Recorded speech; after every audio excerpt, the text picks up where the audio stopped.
Pob dydd, ledled Cymru, rydym yn gweld cyffoeth a chryfder cyfraniad yn pobl du, Asiaidd a lleiafrifoedd ethnig.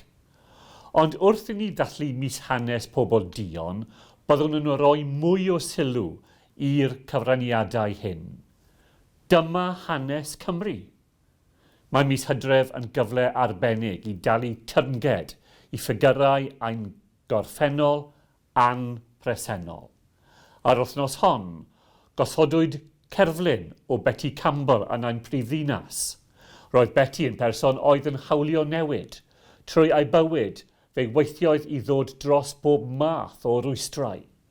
Ni waith hiliaeth na ragfarn ei rwystro, yn lle hynny cafodd hi'r ysbrydoliaeth i weithio ymlaen a chyflawni.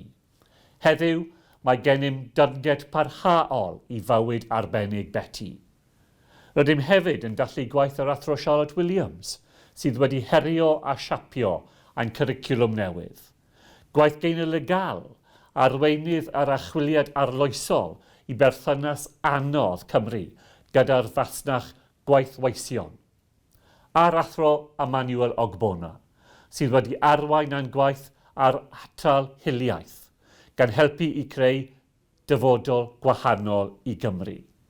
Cymru gwrthhiliol, lle mae pawb yn gallu ei gwerthfawrogi. Wrth i ni nodi mis hanes Pobl Dduon eleni, rwy'n eich gadael gyda'r geiriau hyn gan Barack Obama. Dywedodd, ni ddaw newid os aroswn am ryw berson arall, neu os aroswn am amser arall. Ni yw'r rai rydyn ni wedi bod yn aros amdano. Ni yw'r newid rydyn ni'n ei angen.